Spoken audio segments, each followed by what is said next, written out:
करायची नाही, युद्ध थांबवायचं असं धर्मराजाने सांगितलं. भीम पण त्याच भाषेत बोलायला लागला. त्यामुळे कृष्णाने जरा भीमाला चिडवलं, तू एवढा घाबरट कसा झाला. ऐकल्यानंतर भीमाची प्रतिक्रिया, संतापाने लाल झालेल्या डोळ्यांनी भीमाने कृष्णाकडे पाहिले आणि तो म्हणाला, कृष्णा, माझ्याविषयी आणि मी जे बोललो त्याविषयी तुझा पूर्ण गैरसमज झालेला मला दिसतोय. गेली अनेक वर्ष मी ज्या वेदना भोगतो आहे त्या तुला ठाऊक आहे, तरीसुद्धा तू कठोर बोलून माझं मन दुखावत आहेस.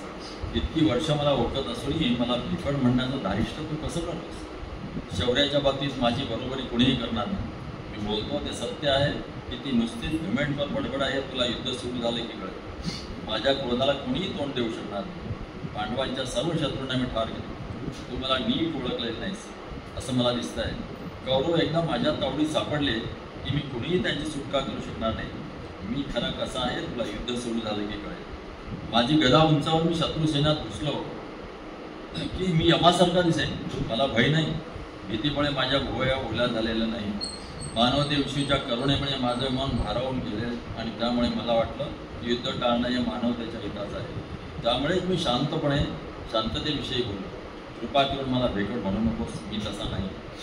कृष्णाने भीमाचा हात आपल्या हातात घेतले आणि त्याच्याकडे वन स्मित केले. तो म्हणाला, नाही भीमा, तू भेकड नाहीस, ते मला पूर्णपणे ठाऊक. तुला चिडवून तुझा स्वाभिमान जागा करा याच उद्देशाने मी तसं बोललो. आमच्या बाजूचा सर्वात सामर्थ्यवान युद्धात उभायचं ते मला ठाऊक आहे. ते युद्ध जिंकण्यासाठी आम्ही तुझ्यावर अवलंबून आहोत. मला तुझं मन जाणून घ्यायचं होतं म्हणून मी तुला टोचून बोललो. पण भविष्य ठाऊक आहे. शांततेच्या बोलण्याला कौरवराजी व्हायचं नाही. युद्ध होणार, मला तुझ्या मनाची तयारी करायची, तुझं मन मला उत्तेजित करायचं होतं म्हणून मी तसं म्हणतो. कसलीही काळजी न बाळगता आता मी जातो. भीम शांत. अर्जुन म्हणाला, कृष्णा, युधिष्ठिरानं तुला सगळं सांगितलं आहे. तुझं बोलणं माझ्या हृदयाला भिडतं. मला तुला जे वाटतं तसंच मलाही वाटतं. कौरव शांततेला राजी होणार नाही. त्यांच्याशी बोलताना तू असं बोल की ज्यामुळे युधिष्ठिराच्या प्रतिष्ठेला धक्का लागणार नाही. मला हेही ठाऊक आहे की जर तुझी इच्छा असेल तसंच होईल. जशी तुझी इच्छा असेल तसंच होईल. तुला अशक्य असं काहीच नाही. लोकांनी जे करावं असं तुला वाटतं तू त्यांच्याकडून करून घेतोस. तुझ्या इच्छेनुसारच सारं काही होईल. मला भविष्याची जराही चिंता वाटत नाही. युद्ध होऊ नये असं जर तुला वाटत असेल तर तू त्या सर्वांना, दुर्योधनाला सुद्धा तसा विचार करायला लावशील. पण तुला जर असं वाटत असेल की ते सगळं ठार मारले जावेत आणि पृथ्वी शुद्ध व्हावी तर ते तुझ्या इच्छेप्रमाणेच होईल. पांडवांसाठी आणि या जगातील सर्वात चांगलं काय हे तो ठाऊक आहे. पांडवांचं भविष्य तुझ्या पवित्र हातात आहे. आमचं जे काय करायचं असेल ते तू कर. तू आमच्या सोबत आहेस यातच आमचा आनंद आहे. कृष्ण म्हणाला, अर्जुना, तू म्हणतोस ते तितकंसं बरोबर नाही. माणसाहून त्याचं प्राप्तन अधिक सामर्थ्यवान असतं. दैवी असं मी काही करू शकत नाही. चांगलं वागण्यासाठी त्यांचं मन वळवण्याचा मी प्रयत्न करू शकतो. त्यांच्या बाबतीत मी काहीही करू शकतो असं जे तुला वाटतं ते खरं नाही. कौरव म्हणजे माझ्या हातातली मळायची माती नव्हे. त्यांच्याकडून चांगल्याची अपेक्षा तू कशी करतोस. विनाशाकडे नेणारा पापाचा मार्ग दुर्योधनानं डोळे उघडे ठेवून निवडला. त्यांना योग्य विचार करायला लावणं शक्य नाही. दुर्योधनाचा आणि त्याला साथ देणारा सर्वांचा नाश होणार. त्यांना वाचवण्याचा चमत्कार मी करू शकत नाही. ते माझ्या शक्तीच्या पलीकडचं आहे. अत्यंत सदाचरणी अशा युधिष्ठिराला जगानं दोष देऊ नये म्हणून मी जातो आहे. भावना वाईट झाल्यामुळे कृष्णाचे डोळे ओले झाले होते. नकुलाने आपले विचार मांडले. तो म्हणाला, माझ्या भावांचं म्हणणं तू ऐकलंस. मला आता काय वाटतं ते मी सांगतो. जे तुला योग्य वाटेल ते तू कर. अशी परिस्थिती बदलते. जशी परिस्थिती बदलते तसे माणसाचे विचारही बदलतात. आम्ही वनवासात होतो तेव्हा आमचे विचार वेगळे होते. तिथं ऋषींप्रमाणे आम्ही राहत होतो. आमचं राज्य आम्ही हरवून बसलो आहोत त्याचा फारसा विचार आम्ही करीतच नव्हतो. त्यावेळी त्याची फारशी झळ आम्हाला जाणवली नाही. विराट नगरीत आम्ही होतो तेव्हा अज्ञातवासाचं हे वर्ष केव्हा संपतं आणि सगळ्या त्रासातून आम्ही केव्हा मुक्त होतो हाच विचार आमच्या मनात होता. पण आता ते सगळं संपल्यामुळे आमचं जे राज्य आहे त्याचे विचार प्रामुख्याने आमच्या मनात येऊ लागले. आमचं राज्य आता आम्हाला परत दिलं गेलं पाहिजे असं आम्हाला वाटतं आहे. आणि म्हणून तुझ्या पद्धतीनं आम्ही 7 अक्षौहिणी सैन्य जमा केलं. आता आम्ही आमच्या हक्कांसाठी लढायला तयार झालो. आधी सौम्य शब्दात आणि नंतर कठोर शब्दात दुर्योधनाला आम्ही कोणत्या परिस्थितीत आहोत ते सांग. आम्ही जमवलेल्या सैन्याची संख्या आणि शक्ती यांचं वर्णन करून त्यांच्या मनात भय निर्माण करतो. आमच्या बाजूला लढणाऱ्या मोठमोठ्या वीरांची नावं त्याला ऐकव. तो नक्कीच भिवून जाईल. युद्धात इतक्या वीरांशी कोण लढेल? तू जातो आहेस याचाच अर्थ पांडवांच्या जे हिताचा आहे तेच तू करणार आहेस. ही सगळी बोलणी सहदेव ऐकत होता. आता तो आपल्या जागेवरून उठून उभा राहिला आणि म्हणाला, कृष्णा, तू कौरवाकडे जाऊन असं बोल की ज्याचा परिणाम युद्ध हाच होईल. कौरव जरी शांतता हवाशी म्हणाले तर युद्ध झालंच पाहिजे. कौरवांच्या दरबारात आमच्या प्रिय राणीचा जो अपमान झाला आहे तो पाहिल्यानंतर धृतराष्ट्रांच्या पापी पुत्रांबरोबर शांततेचे संबंध हवे असं बोल म्हणे. पृथ्वी हेच दुर्योधनाला उत्तर आहे. युधिष्ठिर, भीम, अर्जुन, नकुल यांना शांततेचे संबंध हवे असतील तर त्यांना तसे ठेवू दे. मात्र मी दुर्योधनाशी एकटा लढेन आणि त्याला ठार करेन. मी जे बोललो आहे ते त्याला जाऊन त्याला सांग की तो मृत्यू टाळू शकणार नाही. सात्यकी म्हणाला, सहदेव बोलतोय ते सत्य आहे. दुर्योधनाला मृत्यूच द्यायला हवा. झाडाच्या सालीने हरणाची कातडी यांची वस्त्र नेसलेल्या पांडवांना कृष्णा तू काम्यक मनात पाहिलायस. ते पाहिल्यानंतर या अन्यायाचा सूड घेतल्यास तू शांत कसा झोपू शकशील? प्रत्येक कौरवाला ठार केलंच पाहिजे. बोलणं संपलं तरी सात्यकी उभाच होता. पांडवांच्या प्रेमाने भरलेल्या त्याच्या या भाषणाला ऐकणाऱ्या सर्वांनी दाद दिली. शाबास, उत्तम शब्द पांडवांच्या तंबूत घुमले. हे सगळं बोलणं ऐकणाऱ्या द्रौपदीकडे कृष्णाने पाहिले. अश्रू भरलेल्या डोळ्यांनी ती म्हणाली, मला इथं दिसणारे फक्त दोनच क्षत्रिय दिसत आहेत, सहदेव आणि सात्यकी यांचा विजय असो. ती कृष्णाकडे वळली आणि म्हणाली, हे प्रभू, तू सर्व काही जाणतोस. तुझी स्मृती ताजी करण्याची मला गरज नाही. मी तुला माझं मनोगत सांगते. तू दुर्योधनाशी बोलशील तेव्हा सौम्य समजावण्याच्या भाषेत बोलूच नकोस. चांगलं बोलून चांगल्या माणसानं जिंकायचं असतं. दुर्योधनाला तू शिक्षा केली पाहिजे. त्या पापी कौरवांच्या दिशेने तू मृत्यूदंड फेक. युद्ध होईल हे तू पहा. शांततेविषयी पोकळ बोलणी मला नको वाटतात. मला युद्ध हवं आहे. कौरवांचं सगळं घराणं नष्ट झालेलं मला पाहायचं आहे. कौरवांच्या दरबारात माझा अपमान झालेला पाहत बसलेली सर्व ज्येष्ठ मंडळी ठार मारली गेली पाहिजे. त्यातला एकही जण अगदी प्रत्येक जण दुर्योधनाला विचार पटवून देऊ शकतो. युधिष्ठिराने शांततेची बोलणी केली तर मला आश्चर्य वाटणार नाही. भीम, अर्जुन, नकुल यांनी तसं बोलणी करावी याचं मला दुःख होतं. माझ्या कृष्णा, तू माझा एकमेव आधार आहेस. कौरवांचा मित्र असणाऱ्या अप्रतिष्ठेपासून तू माझं रक्षण कर. कौरवांचं मरण मला पाहायचं आहे. तू आपल्या हृदयात प्रिय व्यक्तीचं स्थान मला दिलं असशील. माझा अपमान झालेला तुला दुःख झाला असेल तर तुला माझ्याविषयी वाटणाऱ्या प्रेमाची शपथ घालून मी तुला म्हणते की हे युद्ध अटळ होईल असंच कर. तू दुर्योधनाचा अपमान कर, त्याला टोमण्या मारून संतप्त कर, काय वाटेल ते कर, पण युद्धाचं मात्र उद्दिष्ट साध्य कर. मला युद्ध हवंय. द्रौपदी बोलायची थांबली. अश्रूंनी तिचा गळा दाटून आला. तिच्या उष्ण अश्रूंनी तिची वस्त्रे भिजली. एखाद्या मोठ्या सर्पासारखे दिसणारे आपले लांब दाट केस तिने आपल्या हातात धरले. डाव्या हातात आपले केस धरून ती म्हणाली, या माझ्या केसांकडे पहा. कृष्णा, माझे केस धरून दुःशासनाने मला दरबारात खेचून आणलं. त्या दिवसापासून मी माझे केस विंचरलेले नाही. कौरवांशी शांतता ज्यांना हवी आहे त्याने माझ्या शर्मेच्या या शाश्वत स्मृतीकडे पाहावं. आम्ही वनवासात असताना माझा पती युधिष्ठिर म्हणाला, 13 वर्ष शांत राहिलं पाहिजे. ही 13 वर्ष संपली. ही 13 वर्ष संपली की तू समाधान होईल का मी कौरवाहून संताप होईल. ती आशा बाळगून मी होते. 13 वर्ष संपल्यानंतर पांडव आपला पुरुषार्थ दाखवतील असं मला वाटत होतं, पण नाही. दुर्योधन त्यांना भेकड म्हणाला होता. तेच खरं आहे, ते भेकड आहे. अगदी भीम सुद्धा. कृष्णा, हा अपमान बराच काळ माझ्या हृदयात खोल रुतून बसला. इतकी वर्ष मी एकच आशा बाळगून होता, ती म्हणजे अलंकाराने मडलेला दुःशासनाचा तोडलेला हात भूमीवर पडलेला मला दिसला होता. माझे केस धरून मला खेचत नेणारा तो हात तोडून भूमीवर पडलेला अजून माझ्या चक्षुसमोर दिसतोय. माझं मन शांत होऊ शकत नाही. इतकी वर्ष माझ्या मनात राहिली एकच इच्छा मला जाळते आहे. कौरवांचा सूड घ्यायला तूच मला मदत करू शकशील. युद्ध जाहीर केल्याशिवाय तू हस्तिनापुरून परतणार नाहीस अशी मला आशा आहे.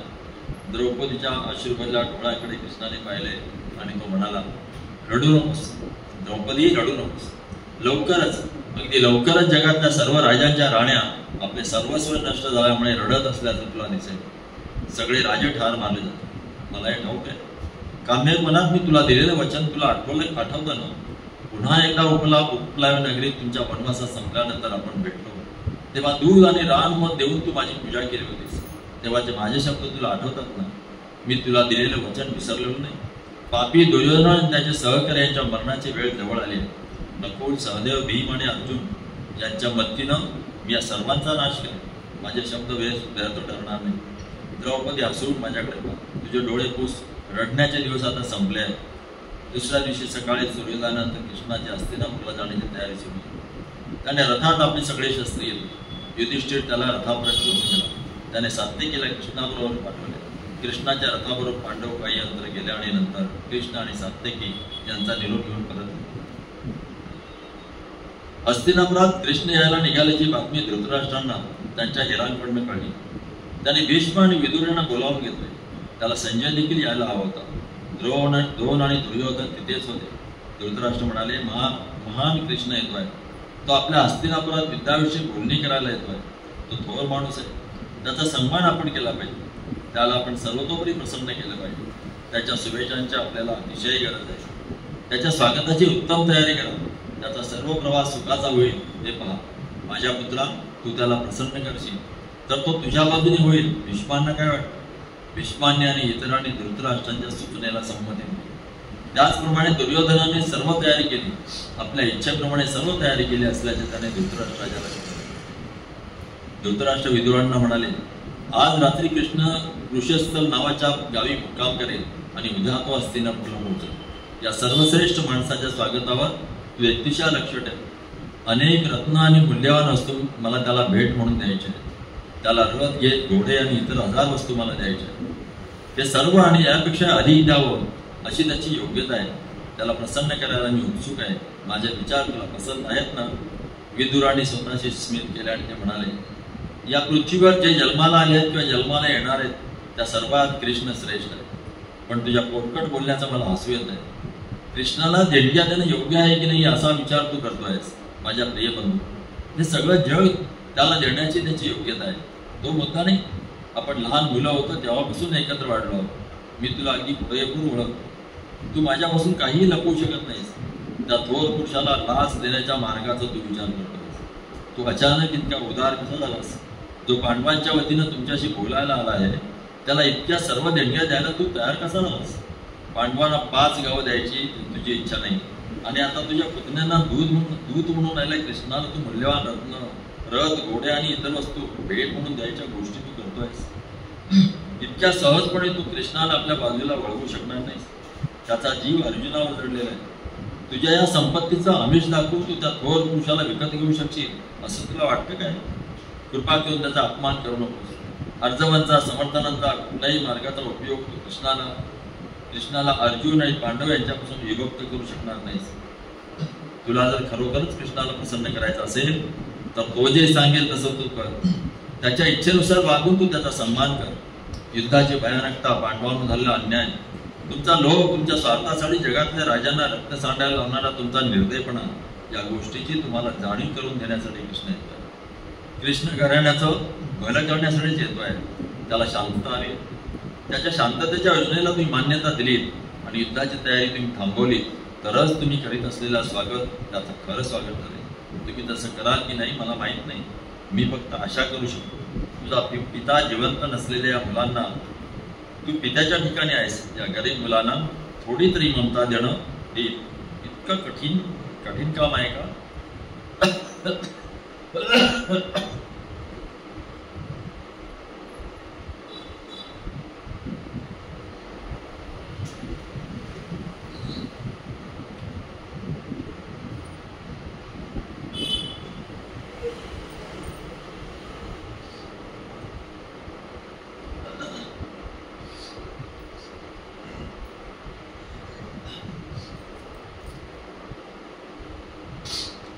हे सगळं दुर्योधन ऐकत होता.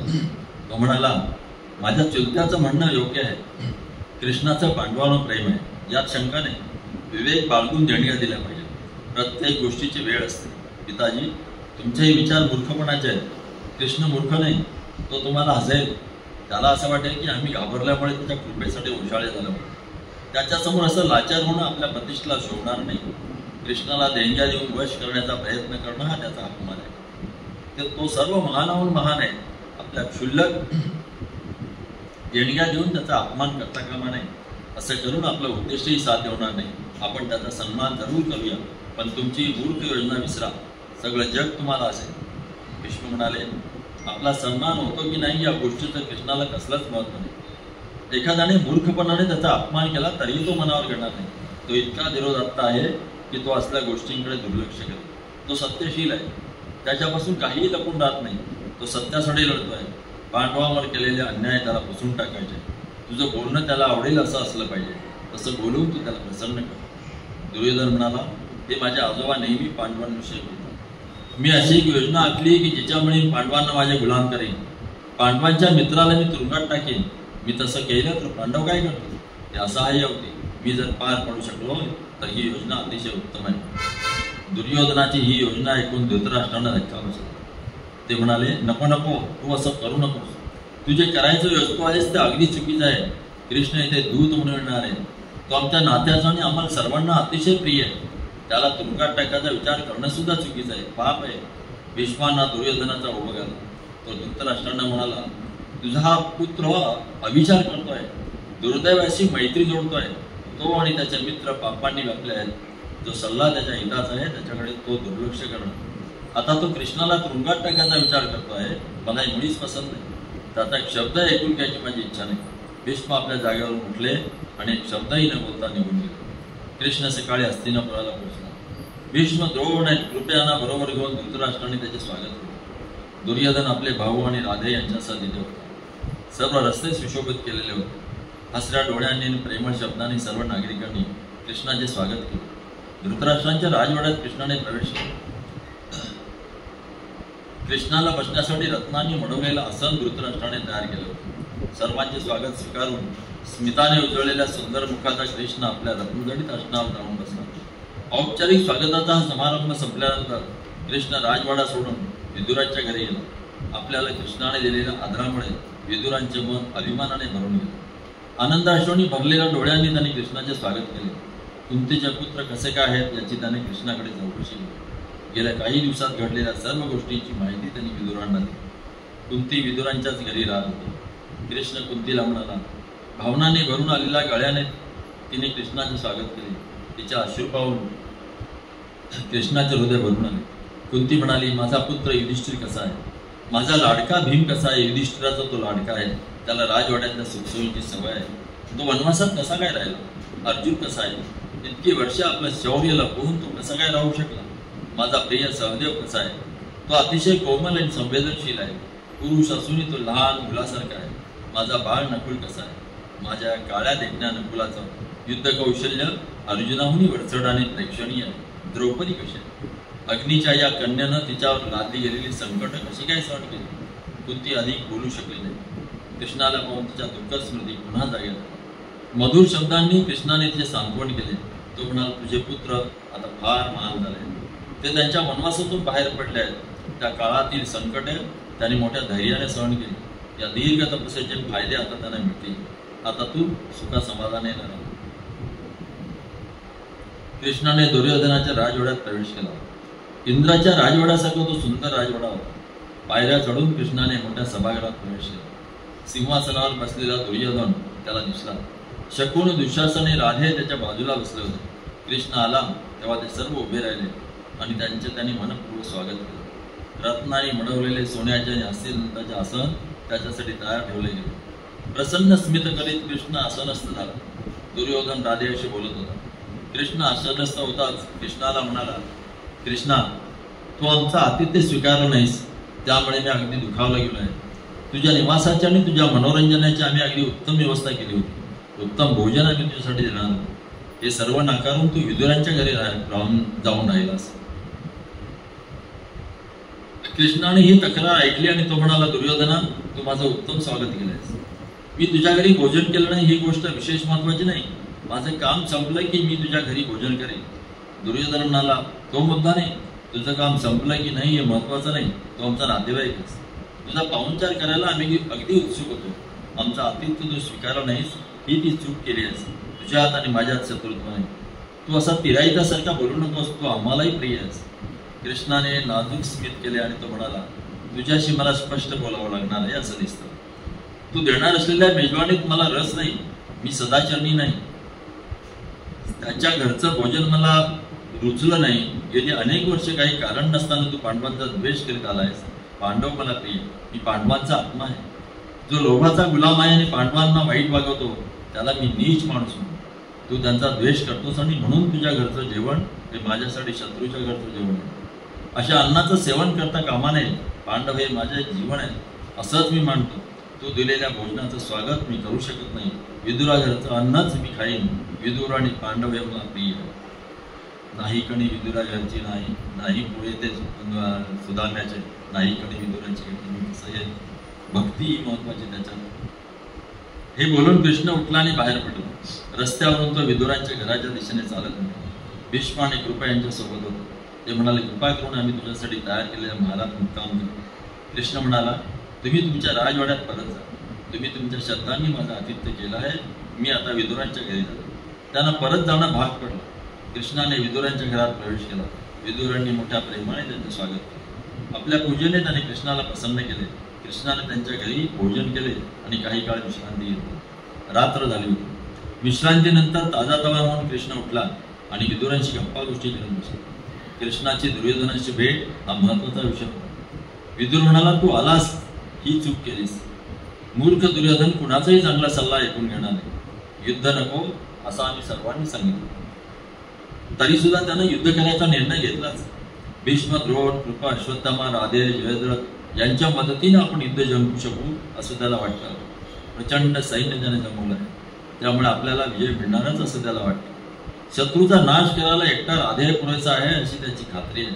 तुझा आणि माझा सल्ला तो जुमानणार नाही. आपण त्याला सल्ला देणं म्हणजे बहिरेला संगीत ऐकवण्यासारखे आहे. ते सगळे पापी आहेत. तू त्यांच्यासोबत बसावाच विचार देखील मला सहन होत नाही. त्यांच्याशी शांततेची बोलणी करून तू आपली शक्ती फुकट घालू नकोस. तुला दुर्योधनाच्या दरबारात पाठवणं हे मला मुळीच पसंत नाही. तुझ्यासारखा सर्वश्रेष्ठ माणसाचा ते अपमान करतील. तुझा अपमान झालेला मला कसा सहन होईल? कृष्ण म्हणाला, मी तुम्हाला आवडतो आणि तुम्ही मला प्रिय आहात. तुमच्यापासून मी काहीही लपवत नाही. मी इथं का आलो हे मी तुम्हाला सांगतो. तुम्ही काळजीपूर्वक ऐका. जे होणार आहे ते मला ठाऊक आहे. शांततेची बोलणी कुठल्या मार्गाने जाणार आहे याची मला पूर्ण कल्पना आहे.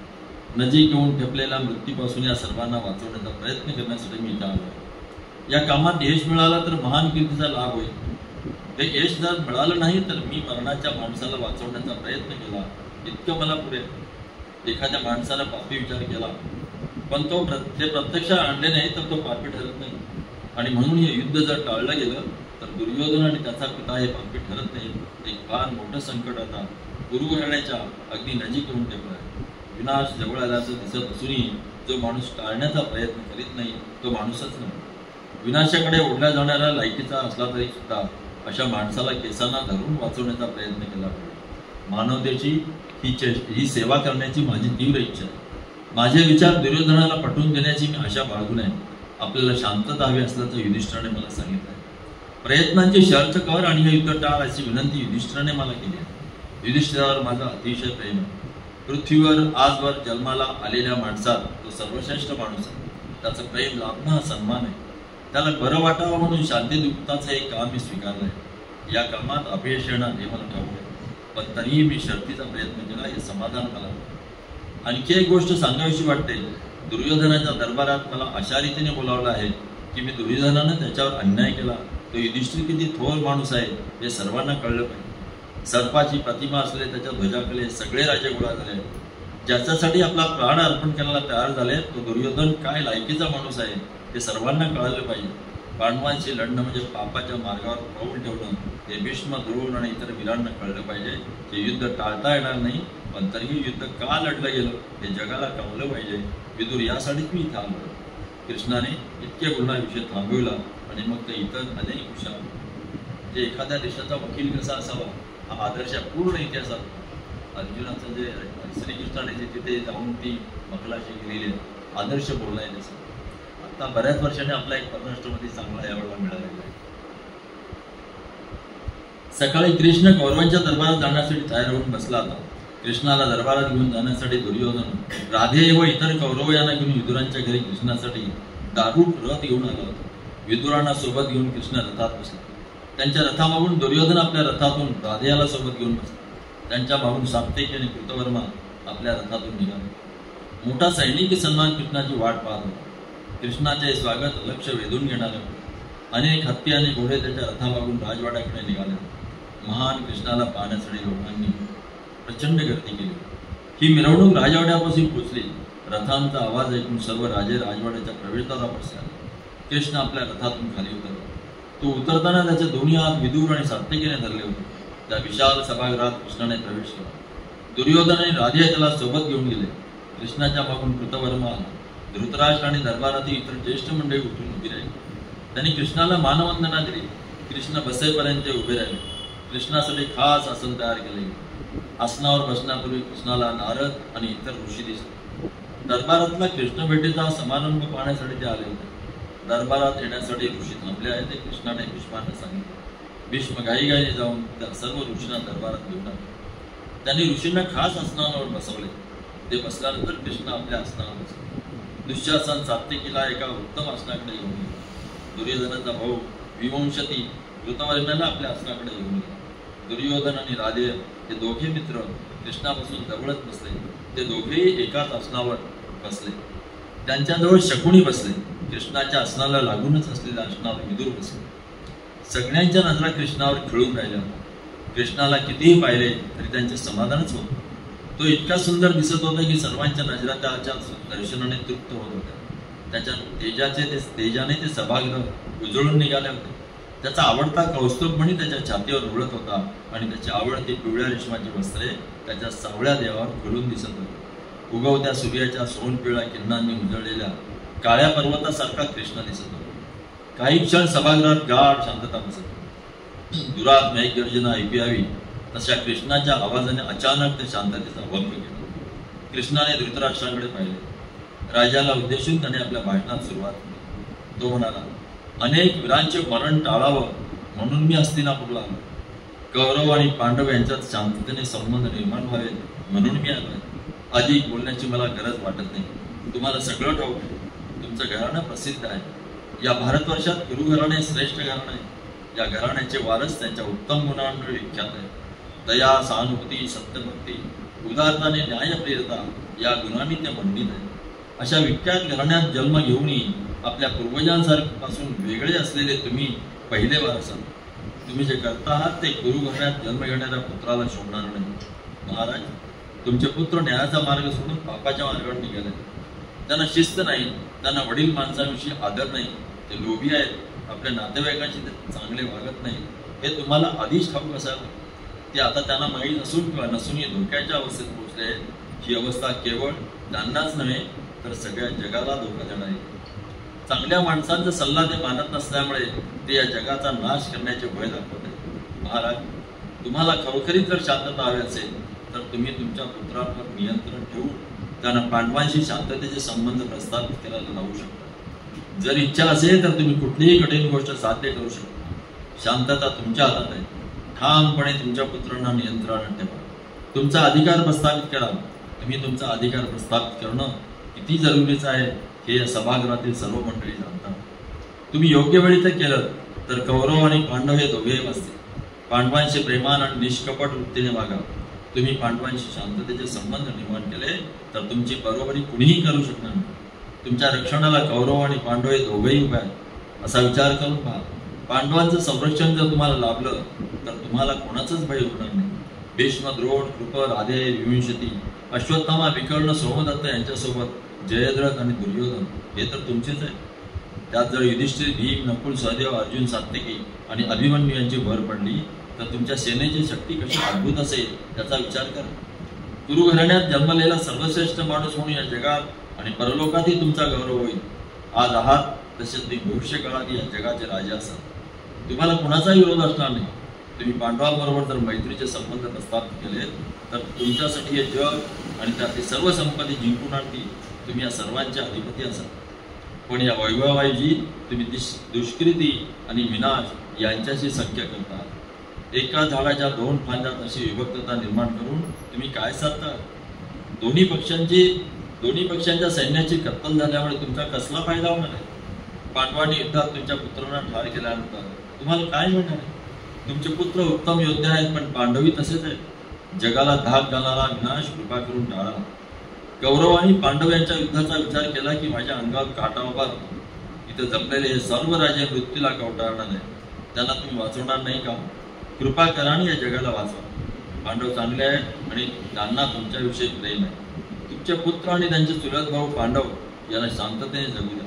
पांडव दुःखात असताना तुमच्याकडे आले होते ते आठवा. नुकताच त्यांच्या पित्याचा मृत्यू झाला होता. तुमच्या मुलांसारखेच राहिले होते. या अनाथ मुलांचा तुम्ही पिता भाऊ हे चुके आहे. ते दुःखात असतील तेव्हा तुम्हीच त्यांचं अंकन केलं पाहिजे. तुमच्या हृदयात स्वभावतात जे प्रेम आहे त्याचा नाश करू नये. तुम्हीच त्यांना हस्तिनापुराला बोलावलं. अनेक वर्षांच्या वनवासाला तुम्ही त्यांना पाठवलं. त्यांनी खूप सोसलं. ते आजही तुमच्याकडे पिता म्हणूनच पाहतात. तुम्ही आजवर ज्या चुका केल्या आहेत त्या सुधारण्याची संधी आहे. तिचा तुम्ही फायदा घेतला पाहिजे. चारित्र्याचे सर्व नियम तुम्ही जाणता. त्या नियमानुसार तुम्ही आता वागणं हेच योग्य आहे. जे योग्य आहे ते तुम्ही आणि तुमचे पुत्र आचरणात आणत नाहीत. ही सभा खरी सभा नव्हेच, जिथे अन्याय न्यायाचा गळा घोटतो, जिथं असत्य सत्यावर मात करतं. आणि हे असं घडत असताना वडील माणसं ते घडू देतात आणि नुसती पाहत बसतात. ही खरी सभा नव्हे. सभा आहे असं म्हणता येणार नाही. अशी सभा म्हणजे पापांची जननी आहे. कृपा करून मी जे सांगतोय त्याचा काळजीपूर्वक विचार करा. पांडवांचा हक्काचं राज्य त्यांना परत करा. युधिष्ठिराचा स्वभाव कसा आहे तुम्हाला सगळ्यांना ठाऊक आहे. भूतकाळात त्याच्यावर झालेले अन्याय तो कधीही आठवण करत नसणार. तो आज्ञाधारक आणि प्रेमळ असेल. महाराज, तुमच्यावर माझं प्रेम आहे. तुमच्या पुत्रांच्या मृत्यूचं दुःख तुमच्या वाट्याला येऊ नये असं मला वाटतं. भविष्य काळात आपल्याला शांतता लाभावी अशी जर तुमची इच्छा असेल तर आत्ताच तुम्ही पांडवांशी शांततेचे संबंध प्रस्थापित करा. कृष्णाचे बोलणे मंत्रमुग्ध झाल्यावर सर्व सभाजन ऐकत होते. कृष्णाने आपले भाषण संपवले. त्यानंतर कुणीही बोलायला उभे राहिले. कुणीही बोलायला उभा राहिला नाही. काय बोलावे कुणालाही सुचत नव्हते. काही वेळ गेल्यानंतर राजा दृष्टावर बोलायला उभे राहिले. ते म्हणाले, कृष्णा, शांतता प्रस्थापित करण्याची किती गरज आहे तुम्हाला सांगितलंस. मी असा आहे हे तुला दिसत नाही काय? मी इथला स्वामी नाही. माझ्या इच्छेप्रमाणे इथं कुणीही वागत नाही. माझ्या बोलण्याची माझे पुत्र परवा करीत नाही. तुझे विचार तू दुर्योधन आणि राधे यांना पटवून दिलेस तर मला अतिशय आनंद होतो. कुणाचाही सल्ला ते ऐकणार नाही. दुर्योधन अतिशय अटकेल. त्याची आई गांधारी हिनं त्याला समजावण्याचा प्रयत्न केला. विदुराने प्रयत्नाची शर्त केली. तीच अवस्था विश्वांची. कशाचाही उपयोग झाला. या सर्वांना अपयश आलं. अशा वेळेला तू जर यशस्वी झालास तर मी तुझा सदैव कृतज्ञ राहील. कृष्ण दुर्योधनाकडे वळून त्याला म्हणाला, दुर्योधना, माझे शब्द ऐक. कौरवांच्या थोर घराण्याचा तू वारस आहे. गुरु घराण्याचे सर्व उत्तम गुण तुला लाभले आहेत. असं असून तू असा का वागतोस? माझ्या प्रिय दुर्योधना, ज्या हलक्या कुळात जन्माला आल्या आहेत, स्वभावाने क्षुद्र आहेत, ते जसे लोभी आणि निर्दयी असतात. तू तुझ्या कुलपरंपरेविरुद्ध का वागतोयस? चांगली माणसंही सत्याच्या मार्गावरून जातात. दुष्ट माणसं जशी विकृत वागतात. तू अगदी चुकीचं वागतोयस. ते वागणं तुला आणि तुझ्या नावाला कायमचं बदनाम. तू तुझा आत्मा वाचव. अजून वेळ गेलेली नाही. तुझ्या भावांना आणि मित्राला तू कायमचं श्रीमंत होण्यापासून वाचव. तू ठरवलंस तर तसं करू शकशील. अनेकांचे हृदय तू आनंदित करशील. पांडवांशी तू शांततेचे संबंध प्रस्थापित केलेस तर तुझा पितामह, गुरु आणि मित्र यांना आनंद होईल. उदात्त हृदयाची तुझी माता गांधारी, तिला पांडवांशी चांगले संबंध राखून तो आनंदित कर. पांडवांशी शांततेचे संबंध ठेवण्याची तुझ्या पित्याची इच्छा आहे. तूच अजून का तयार होत नाहीस? वडील मंडळीने तुला दिलेल्या सल्ल्याचा अवमान करू नकोस. या जगात 3 प्रकारचे लोक असतात. स्वभावाने सदाचारी असलेल्या लोकांचा पहिला, स्वतःचा फायदा हेच ज्याचं उद्दिष्ट आहे अशा लोकांचा दुसरा वर्ग. तू जरी दुसऱ्या वर्गाचा असलास तरी पांडवांशी शांततापूर्ण संबंध ठेवणं तुझ्या फायद्याचं आहे. राधेय, शकुनी आणि तुझे भाऊ यांच्या मदतीनं जगाचा राजा होण्याची आशा तू बाळगलीस. शूर पांडव जर तुझे सहकारी असतील तर तुझ्या अधिक फायद्याचं. तुला सहाय्य करणारी जी माणसं आहेत त्यांच्यावर पांडव वरचढ आहेत. भीम आणि अर्जुन यांच्या तोडीचा दुसरा कोणीही नाही. तुझ्या पितामह आणि तुझ्या बाजूच्या सर्व समर्थ वीर पराक्रमाच्या बाबतीत अर्जुनाची बरोबरी करू शकत नाही.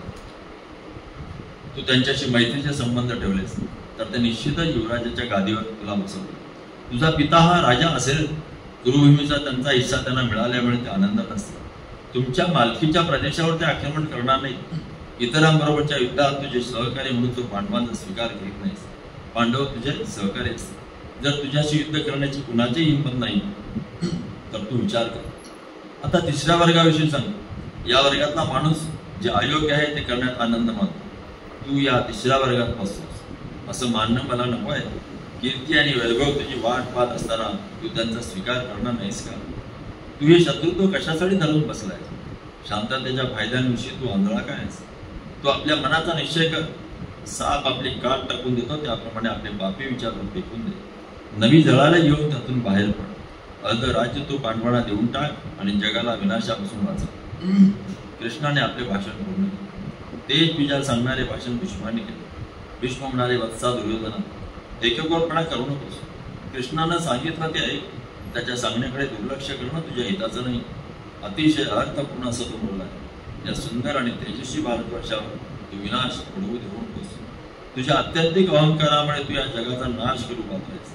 या अशा वागण्यानं तू तुझ्या मातेच्या हृदयाला दुःखी करू नकोस. त्यानंतर द्रोणांनी सुद्धा सौम्याने अर्धवी शब्दात उपदेशाचे 4 शब्द सांगितले. त्यानंतर विदुर दुर्योधनाला म्हणाला, मला तुझ्याविषयी वाईट वाटत नाही. मला तुझा पिता आणि तुझी माता गांधारी यांच्याविषयी वाईट वाटते. कारण वार्धक्यात त्यांना दुःख सोसावं लागतं. तुझ्यासारख्या पापी आणि अहंकारी पुत्र त्यांना झाला. या त्यांच्या चुकीची फळं त्यांना भोगावी लागणार आहे. त्यानंतर भीष्म आणि द्रोण हे पुन्हा बोलले. त्यांच्या भाषणाचा आशय असा होता, जोपर्यंत कृष्ण आणि अर्जुन रणांगणावर प्रवेश करीत नाही, रणांगणावर जोपर्यंत अर्जुनाच्या गांडीव धनुष्याचा टणात्कार ऐकू येत नाही, जोपर्यंत युधिष्ठिर आपली जळती नजर तुमच्या सैन्यावर टाकत नाही, तोपर्यंत तुला जगण्याची आशा संतापाने लाल झालेल्या डोळ्यांचा भीष्म तुमच्या सैन्याचा निर्वाह होईल. नकुल सहदेवाने त्यांच्यासोबत असलेला दुष्टदुम्न तुमच्या सैन्याचा नाश करते. हे समजून घे आणि हे संकट टाळ. प्रत्येकाला शांतता हवी आहे. पांडवांशी शांततेचे संबंध प्रस्थापित कर. त्यांना त्यांचं राज्य परत कर. मग खुशाल सुखाने राज्य.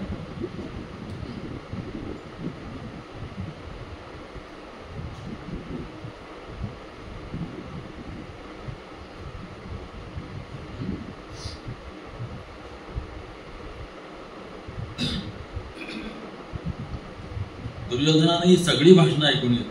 त्याने कृष्णाकडे पाहिले आणि तो म्हणाला, कृष्णा, तू मला उपदेशून बोलत होतास. सगळा दोष माझ्या माती मारण्याचा तुझा भाषणाचा रोप होता. मी हा सगळा प्रकार बारकाईने निहाळतोय. सन्माननीय असा तू माझा पिता, माझे पितामह, माझे आचार्य, विदू असा विचार करता की जे काय घडलं त्यात सगळा दोष माझाच आहे. त्या सगळ्या निंदेचा धनी व्हावं असं मी काय केलं हेच मला कळलं. मी हे सगळं समजून घेण्याचा प्रयत्न करतो. माझी काही चूक आहे असं मला वाटत नाही. काय घडलं ते मी आता तुला सांगतो. युधिष्ठिर आपल्या मर्जीनं माझ्या मामाबरोबर दूध खेळला. तो आपला राज्य शकुनी मामांना हाकला. हा माझा दोष कसा? या खेळात तो कच्चा आहे, माझा दोष नाही. युधिष्ठिराला त्याचं राज्य आणि इतर गोष्टी ताबडतोब परत केल्या हे तू ऐकलं असशील. पण असं असूनही तो पुन्हा खेळायला बसला आणि या सगळ्या गोष्टी पुन्हा आणला. हा माझा दोष होता काय? डाव हरल्यामुळे त्यांना वनवासात जावं लागलं. ते खेळांच्या अटीनुसारच होतं. त्यांच्या या मूर्खपणाचा दोष मला देण्याचा त्यांचा आता प्रयत्न सुरू आहे. आता ते पांचाळाला जाऊन मिळाले आहेत आणि त्यांनी सैन्य गोळा केलं आहे. ते आता माझ्यावर भांडण उकळून काढण्याचा प्रयत्न केला आहे. आम्ही त्यांचं कसलंही नुकसान केलं नाही. आमच्या विरुद्ध त्यांनी युद्ध पुकारलं आहे. त्याला काहीच कारण दिसत नाही. पण आम्ही भ्यायलो आहोत. प्रत्यक्ष इंद्र जे आमच्या युद्धाला टाकला, आम्ही भ्यायलो आहोत असं नाही, प्रत्यक्ष इंद्र जरी आमच्या युद्धाला टाकला तरी आम्ही भिणार नाही. आम्ही भिवून त्याच्यासमोर वागणार नाही. आम्हाला युद्धात हरवण्यात का कोणी समर्थ आहे असं मला वाटत नाही. भीष्म, द्रोण, कृपा आणि राधेय हे माझ्या बाजूचे आहेत. युद्धात त्यांना कोणीही समोर जाऊ शकत. काही कारण नसताना आमच्याशी युद्ध करून काढणाऱ्यांशी लढण्याची तयारी करण्याचा क्षत्रिय धर्म मी पाळतो आहे. जर अटळच असेल तर बाणाने युद्ध होऊन मी रणांगणावर मरण पत्करीन किंवा त्यांना बाणाच्या शय्यावर झोपीन. जो क्षत्रिय आहे त्याचा हाच धर्म आहे. रणांगणावर मरण आला तर आम्ही स्वर्गात जाऊ. आता इंद्रप्रस्थाच्या राज्याविषयी म्हणाल तर ते राज्य माझ्या पित्याने बऱ्याच वर्षापूर्वी पांडवांना दिलं होतं. हे मला ठाऊक आहे आणि मी ते मान्य करतो. पण मी जिवंत आहे तोपर्यंत ते पांडवांना परत दिलं जाणार नाही. जोपर्यंत माझा पिता राजा धृतराष्ट्र जिवंत आहे तोपर्यंत आम्ही आणि पांडवांनी त्याचे प्रजाजन राहिलं पाहिजे. युधिष्ठिराला खांडव प्रस्थ जेव्हा दिलं गेलं तेव्हा मी लहान होतो. माझा सल्ला घेण्याइतकं तेव्हा माझं वय नव्हतं. पांडवांना इंद्रप्रस्थ दिलं गेलं त्या अज्ञानामुळे किंवा भीतीमुळे मला ठाऊक नाही. पण आता ते राज्य मी जिवंत आहे तोपर्यंत त्यांना परत कधीही मिळणार नाही. कृष्णा, माझे शब्द ध्यानात ठेव. काळजीपूर्वक काही सुईच्या अग्रावर मावेल की जमीन सुद्धा आम्ही पांडवांना देणार. कृष्णाने विचित्र हास्य केले. या हास्यात दुर्योधनाविषयी वाटणारा तिरस्कार आणि कीव एकवटली. त्याला क्रोध आणि दुःख यांचा रंग होता. त्या हास्य पाहून सगळी सभा एका अज्ञात भयानक कंपनीत झाली. कृष्णाचे असे हास्य त्याने कधी पाहिले ऐकलेले नव्हते. त्याच्या स्मिता त्यांच्या परिचयाचे होते. त्याच्या मुद्रेवरचा तिरस्कार त्यांनी पाहिला होता. त्याचा गंभीर चेहरा त्यांना ठाऊक होता. त्याच्या संवेदनशील चेहऱ्यावर अनेक भावनांच्या छटा त्यांनी पाहिल्या होत्या. पण या विचित्र हास्याने त्यांच्या मनात भय निर्माण केले. कृष्ण अचानक आपल्या रत्नखचित आसनावरून उठून उभा राहिला. क्रोधाने त्याचे डोळे लाल झाले.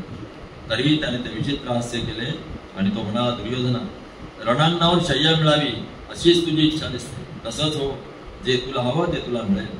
तुला हवं असले नेहमीच तुला मिळत आलंय. ठाम राहा, लवकरच फार मोठा नरसंहार तुला पाहावा लागेल. जो तुला अतिशय प्रिय आहे तो मृत्यू तुला मिळेल. जे तुला हवं आहे ते तुला आणि तुझ्या प्रिय सल्लागारांना मिळेल. पांडवांशी तू कधीही अपमान करत वागला नाहीस असं तुझं म्हणणं आहे. तू केलेलं प्रत्येक पाप ज्यांना ठाऊक आहे ते या सभागृहातील ज्येष्ठ मंडळीसमोर तू हे बोलण्याचं धाडस करतोयस. तू बोललास ते खरं की खोटं हे त्यांनाच ठरवू दे. पांडवांची समृद्धी पाहून द्वेषाने जळणारा तू आणि तुझा मामा शकुनी उदात्त हृदयाच्या युधिष्ठिराशी दूध खेळला. त्याच्यासारख्या सज्जन माणूस दुधासारखा त्यात आणि विश्वासघाती खेळ दुष्टबुद्धीच्या तुझ्या शकुनी मामाबरोबर खेळून कसा जिंकू शकेल? स्वच्छ विचार करणाऱ्या माणसाला लुबाडणारा खेळ. हा खेळ एकमेकावर प्रेम करणाऱ्या माणसातही वितुष्ट निर्माण करू शकतो. पांडवांचं सर्वस्व लुटण्यासाठी तू हा खेळ युधिष्ठिराबरोबर खेळलास आणि तरीही तू म्हणतोस की तू पांडवांशी चुकीचा वागला नाहीस.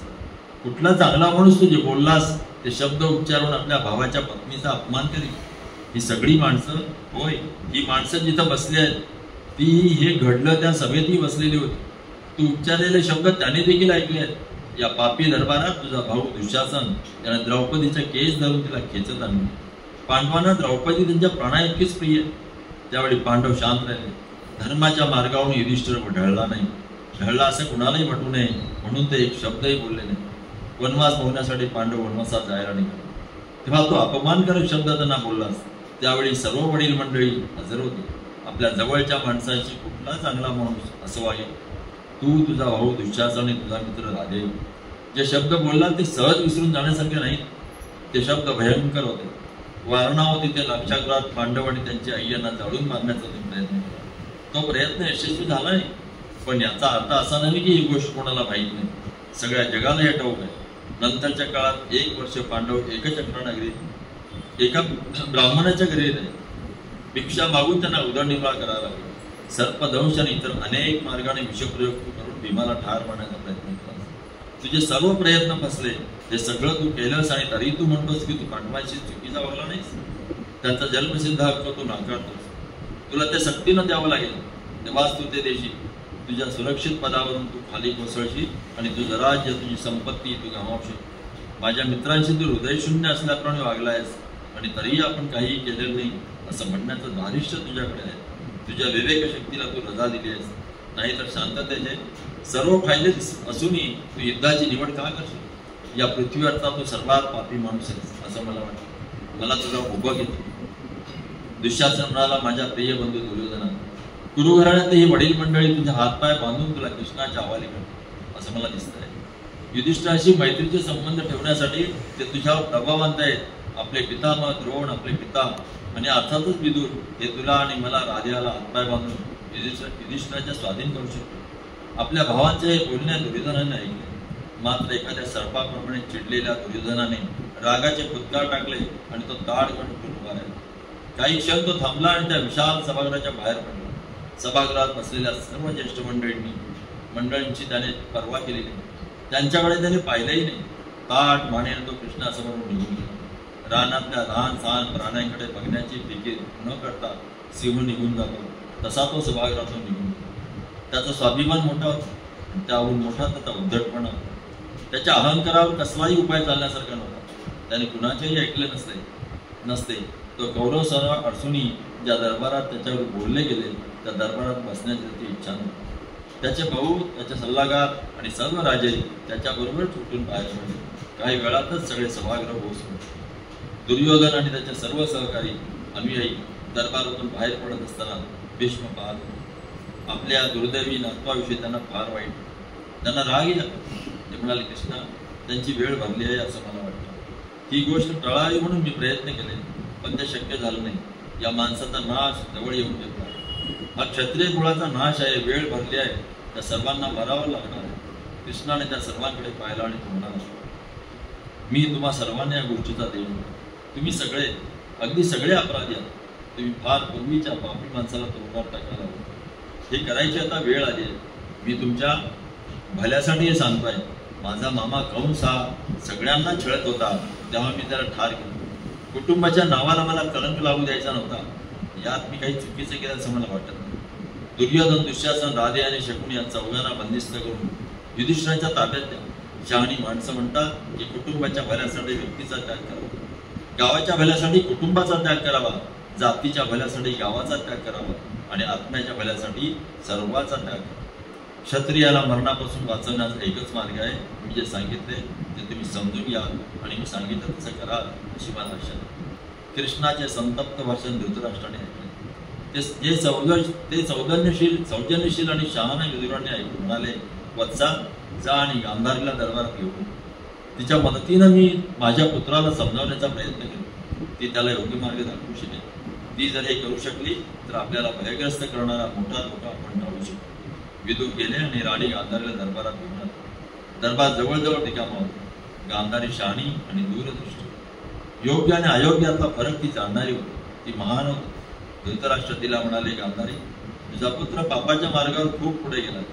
कोणाचा ऐकून घ्यायला तो तयार नाही. कोणाची पर्वा न करता तो दरबारातून बाहेर निघून गेला आहे. गांधारीने आपल्या पतीचे बोलणे ऐकून घेतले आणि ती विदुरांना म्हणाली, विदुर, माझ्या पुत्राला दरबारात घेऊन ये. त्यानंतर ती आपल्या पतीला म्हणाली, जो मनुष्य लोभी आहे त्याची राज्य करण्याची लायकी नाही. माझा पुत्र दुर्योधन लोभी आहे. पण महाराज, या दुर्दैवी घटनेला कारणीभूत असलेले तुम्ही अधिक दोष.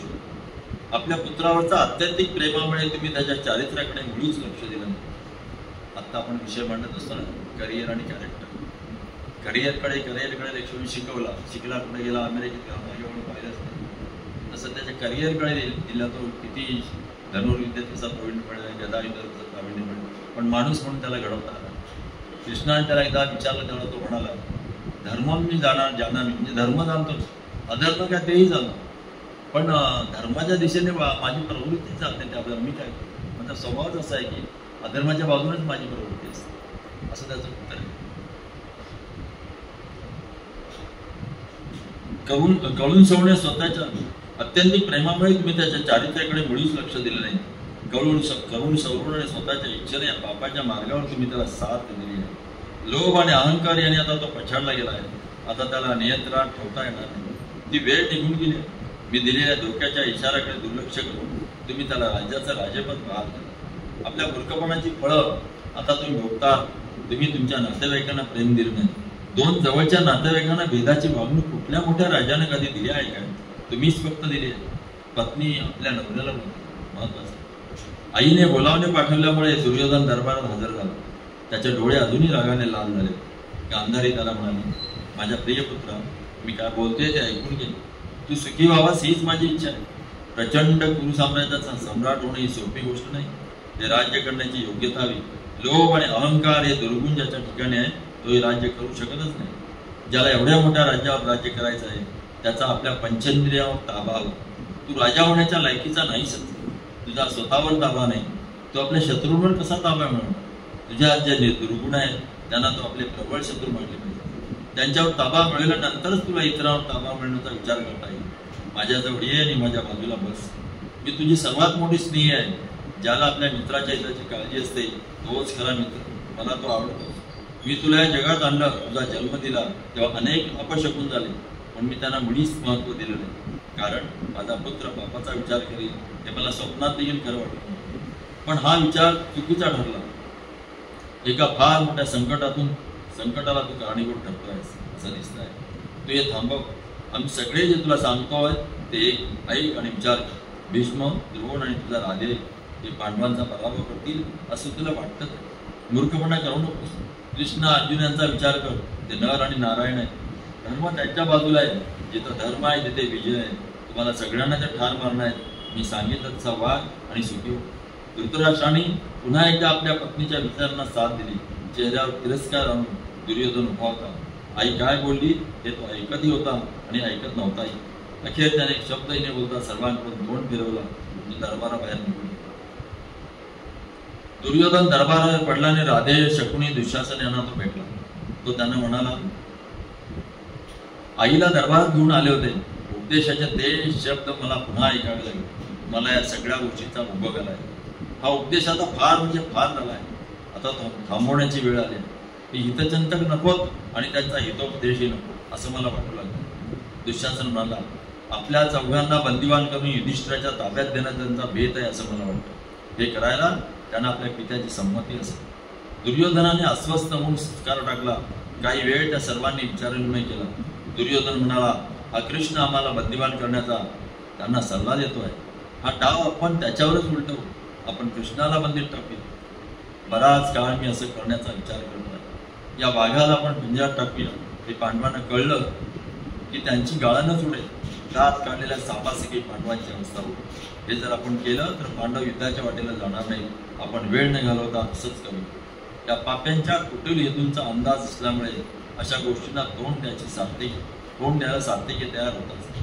त्याने या कटाची माहिती मिळवली. घाईघाईने तो कृतवर्म्याकडे गेला आणि त्याला म्हणाला, तुझा प्रिय मित्र आणि त्याचे मित्र कृष्णाला बंदी टाकण्याची योजना आखतात. आपण आता वेळ घालवता कामा नये. तू ताबडतोब जा आणि आपलं सैन्य एकत्र कर. तू परत येण्यापूर्वी मी सभागृहात जातो आणि कृष्णाला ही गोष्ट सांगतो. सात्यकी घाईघाईने सभागृहाकडे गेला. त्याने ही बातमी कृष्णाला सांगितली. त्यावेळी धृतराष्ट्र, विदुर आणि इतर लोक तिथे होते. सात्यकी धृतराष्ट्रांना म्हणाला, महाराज, तुमचा पुत्र काय वेडेपणा करतो ते ऐका. रेशमी कपड्यात जो निखारा गुंडाळा निघालाय त्यामुळे असं वाटतं की तो मूर्ख तरी आहे किंवा वेडा तरी आहे. हे ऐकून विदुरांना धक्का बसला. धृतराष्ट्र राजाच्या पुत्रांच्या प्रार्थनाच्या आणि राजाला वार्धक्याच्या भोगाव्या लागलेल्या दुःखाच्या विचाराने विदूर शोकाकुल झाले. कृष्णाचे स्मित करून त्यांचे सांत्वन केले. कृष्ण म्हणाला, घेऊ नका. मला बंदिवान करणं वाटत इतकं सोपं नाही. महाराज, तुमच्या पुत्रानं अनेक पाप केली आहेत. ते त्यांचं शेवटचं पाप ठरणार आहे. आपण थांबूया आणि पाहूया. धृतराष्ट्रानं धडकी भरली. त्याने दुर्योधनाला बोलावून घेतले. दुर्योधन आला. वृद्ध पिता त्याला म्हणाला, तू पापात बुडाला आहेस, पण तू या थरावर जाशील याची मला कल्पना नव्हती. कसला हा वेड्यासारखा तू डाव खेळतोयस. कृष्णाला तू या जगातल्या सर्वश्रेष्ठ मानवाला तुरुंगात टाकणार आहेस. तुला हिंमत कशी होत. सगळे देव हे करू शकत नाही. आपल्या 2 हाताने चंद्र धरू पाहणाऱ्या मुलापेक्षाही तू मूर्ख आहेस. तो कोण आहे तुला ठाऊक नाही. तुझ्या 2 हाताने तू वाऱ्याचे धरून धरू शकशील, सूर्याला धरू शकशील, पृथ्वीचे वजन तू एका हाताने पेरू शकशील, पण या महामानवाला तू बंदिवान करू शकणार नाही. कृष्णाने दुर्योधनाकडे स्मित करून पाहिले आणि तो म्हणाला, अरे मूर्खा, मी एकटा आहे आणि तू मला बंदिवान करू शकशील असं तुला वाटतंय. तुझ्या पोकळ वगैरेने मला कीव येते. तो ऐकत असताना सभागृह हळूहळू करून जातो. कृष्ण म्हणाला, पहा, हे सगळं इथे आहे. पांडव, अंधकणे, वृष्णी, 12 सूर्य, 11 रुद्र, 8 वसु, तू त्या सगळ्यांना पाहू शकतोस. कृष्ण मोठ्याने असला.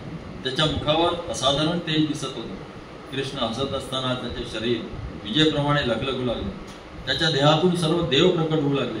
कृष्णाच्या देहाने प्रचंड भयकारी रूप धारण केल्यामुळे ते सर्व देव हाताच्या अंगठ्यावर दिसत होते. जगाचा निर्माता ब्रह्मा त्याच्या बाळावर दिसत होता. त्याच्या प्रचंड छातीवर 11 रुद्र दिसत होते. त्याच्या खांद्यांवर 4ही दिशांचे स्वामी इंद्र, वरुण, कुबेर आणि यम हे प्रकट झाले होते. त्याच्या मुखातून अग्नी झळाळत होता. 12 आदित्य, अष्टवसु, जुळे अश्विनी कुमार, मरुत आणि स्वर्गातले सर्व देव यांच्या त्याच्या आकृतीत दिसत होते. पांडवांकडचे सर्व वीर त्याच्या डाव्या हातावर दिसत होते. बलराम त्याच्या डाव्या हातातून प्रकट झाला होता. हातात गांडीव धनुष्य घेतलेला अर्जुन त्याच्या उजव्या हातावर दिसत होता. त्याच्या मागे भीम, नकुल, सहदेव आणि युधिष्ठिर होते.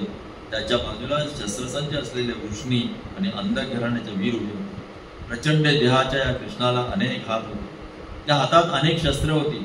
पांचजन्य, विख्यात शंख, सुदर्शन चक्र, कौमतची गदा आणि नंतर खड्ग ज्यांचे दर्शन होत होते. त्याच्या डोळ्यातून आणि नाकपुड्यातून अग्नीच्या ज्वाळा बाहेर होते. कृष्णाचे ते रूप भयंकर होते. निराकार मृत्यूने त्या रूपातून जणू आकार धारण केला होता.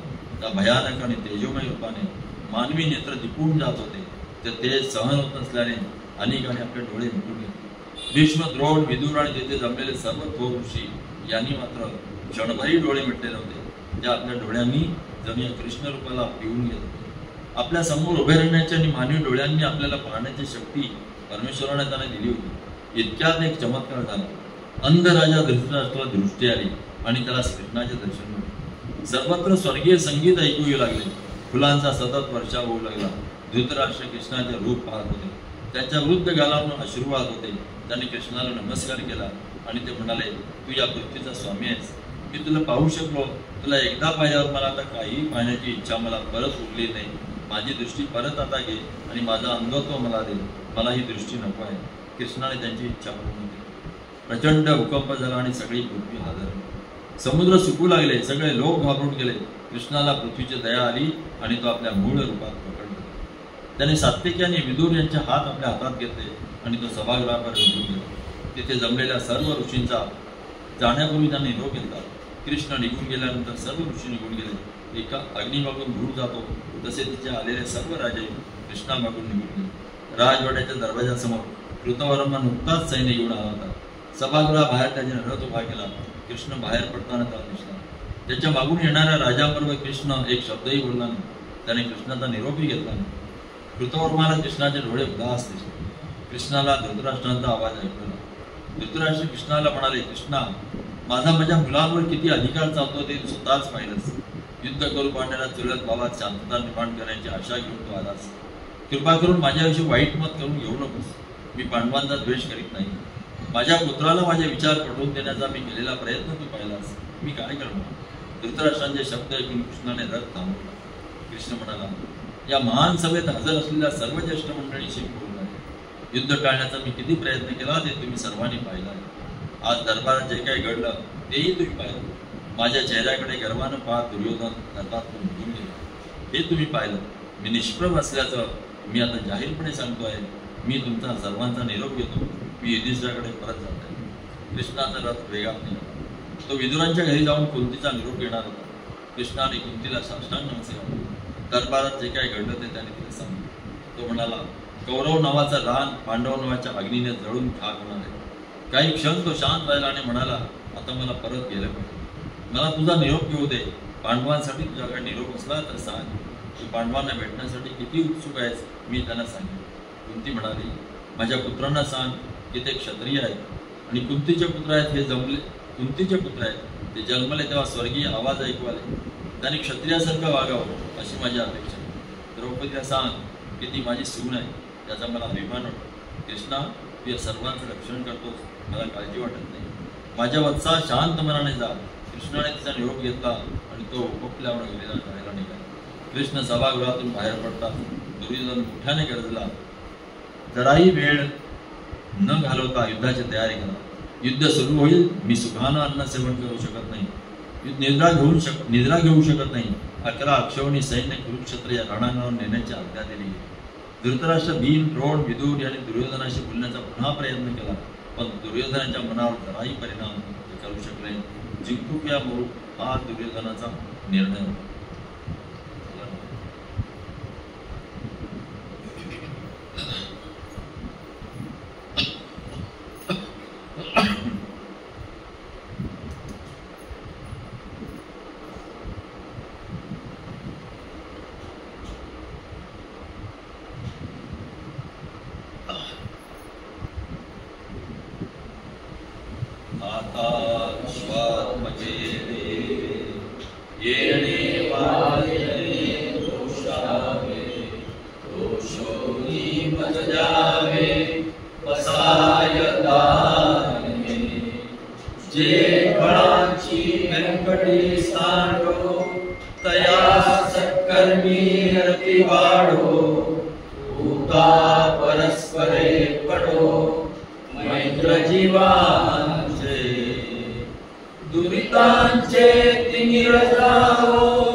बहुना सर्वस्ति पूर्णयोनि योगी भजितो आदि पुरुषी अखंडीय आनिरंतोपजीवे विशेषी योगी दृष्टादृष्ट विजये ओवावेशी एकमने श्री विश्वेश्वराव आभूयिलदानपसाव येने वरे ज्ञानदेव सुखिया झाला सुखिया झाला सुखिया झाला ओम शांती शांती शांती।